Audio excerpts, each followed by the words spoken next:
আজকের ভিডিওটি কৃষকদের জন্য খুবই গুরুত্বপূর্ণ, কারণ আজকের ভিডিওতে কৃষক বন্ধু, ফসল বীমা এবং পিএম কিষাণ এই তিনটি নিয়ে কৃষকদের মনে যে প্রশ্নগুলি বেশি উঠেছে সেই প্রশ্নের উত্তরগুলি আমি আপনাদেরকে আজকে এই ভিডিওর মাধ্যমে পরিষ্কার করে দেব।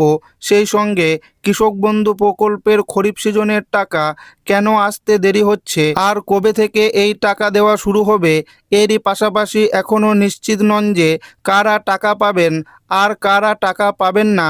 এছাড়াও পিএম কিষাণের টাকা পান তারা কি কৃষক বন্ধু প্রকল্পের সুবিধা পেতে পারেন, সেই সঙ্গে প্রধানমন্ত্রী ফসল বীমা যোজনায় কৃষকদেরকে প্রিমিয়ামের টাকা দিতে হবে কি হবে না, সমস্ত কিছু জানিয়ে দেব আজকের এই ভিডিওটিতে এবং আপনাদেরকে প্রমাণ সমেত দেখাবো। তাই ভিডিওটি প্রথম থেকে শেষ পর্যন্ত দেখবেন এবং আপনি কোন জেলা থেকে দেখছেন অবশ্যই কমেন্টে লিখে জানাবেন। কৃষকদের জন্য একাধিক বড় আপডেট। ভেরিফিকেশনের পর কারা পাবেন কৃষক বন্ধুর টাকা? ভেরিফিকেশন সম্পূর্ণ হওয়ার পর উপভোক্তাদের ব্যাংক অ্যাকাউন্টে আর্থিক সহায়তা পাঠানোর বিষয়টি নিয়ে আলোচনা চলছে। মুখ্যমন্ত্রীর বক্তব্যের পর বিষয়টি নিয়ে কৃষকদের মধ্যে নতুন করে আগ্রহ তৈরি হয়েছে।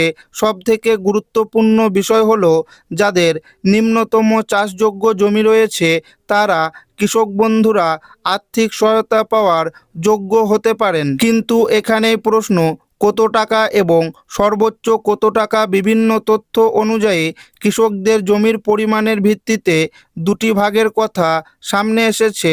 প্রথমত, যাদের জমির পরিমাণ 1 একরের কম।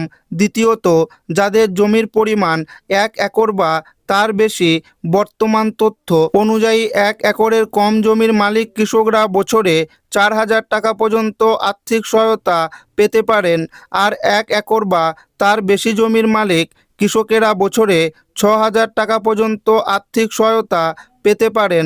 তবে চূড়ান্ত নির্দেশিকা প্রকাশের আগে এই তথ্য গুরুত্ব দেওয়া ঠিক হবে না। ফসল বীমা যোজনা, আগে বাংলা শস্য বীমা যোজনার মাধ্যমে কৃষকদের কাছ থেকে প্রিমিয়াম নেওয়া হতো না।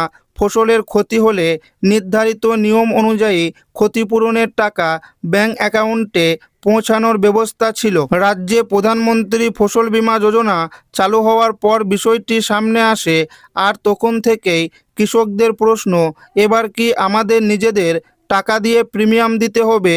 কারণ দেশের বিভিন্ন রাজ্যের কৃষকদের নির্দিষ্ট পরিমাণ দেওয়ার ব্যবস্থা হয়েছে, কিন্তু পশ্চিমবঙ্গের ক্ষেত্রে যে তথ্য সামনে এসেছে তা বাস্তবায়িত হলে কৃষকদের জন্য গুরুত্বপূর্ণ হতে চলেছে। জানা যাচ্ছে, কৃষকদের কাছ থেকে প্রিমিয়াম না নিয়ে সেই খরচ রাজ্য সরকার বহন করার পরিকল্পনায় রয়েছে।